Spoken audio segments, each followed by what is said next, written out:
Hello everyone, welcome back to my video. So this video is about important definition in taxation law और law of taxation. ठीक है, तो सबसे पहला आपका इम्पॉर्टेंट डेफिनेशन में आता है एसएससीज. ये 1 नंबर में पूछ लेते हैं या 1.5 में कि क्या होता है ये सारे. ठीक है, तो सबसे पहले एसएससीज क्या होता है. एसएससीज मतलब कि जो पर्सन टैक्स भरते हैं, ठीक है, उनको बोलते हैं. Including tax payer, person who respect of presidents and initial legal representative agent. हर वो बंदा जो पैसा भरता है उसको बोलते हैं एसएससीज. ठीक है, टैक्स पेयर सिंपल लैंग्वेज में.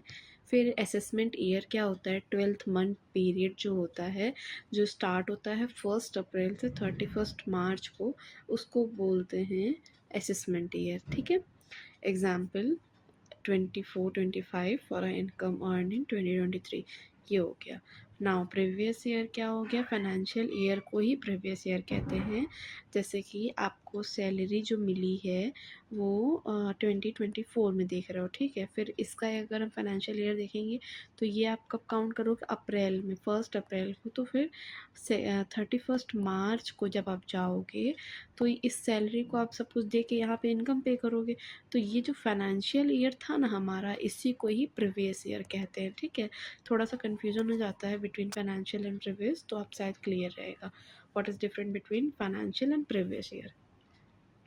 Now gross in total income under 5 head, जैसे कि salary, house property, business capital and other source before deduction under the chapter. ये मतलब 5 हेड ये है GTI. Total gross total income में ये सारे इनकम को लिया जाता है जब किसी का टैक्स पे करने की बात आती है ना. जैसे कि मैंने बहुत सारी वीडियोस में पहले बताया है कि आपका जो टैक्स होता है, इसके नेचर और कैरेक्टरिस्टिक्स में ये मल्टीपल एंटिटीज़ से लिया जाता है और मल्टीपल टैक्सेस से कलेक्ट होता है. एंटिटीज़ में मतलब वही, और मल्टीपल सोर्सेस में मतलब ये आपके 5 हेड होते हैं. ठीक है, तो ये हो गया जीटीआई, जहाँ से पूरा टैक्स निकलता है. ठीक है, फिर उसके बाद टोटल इनकम की बात कर रहे हैं. GTI minus deduction under chapter 1, the final taxable income on which taxes charge. ठीक है, अब जैसे कि मैंने बताया ऊपर, इसका मिला के जब एक टोटल टैक्स पे करते हो आप,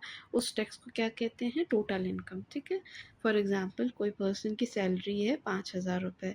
ठीक है, उसकी जो हाउस प्रॉपर्टी है जहाँ पे उसका घर है वो 10,000 रुपये उसका पड़ रहा है, और बिजनेस में अगर वो कमा रहा है तो वो 10,000 है.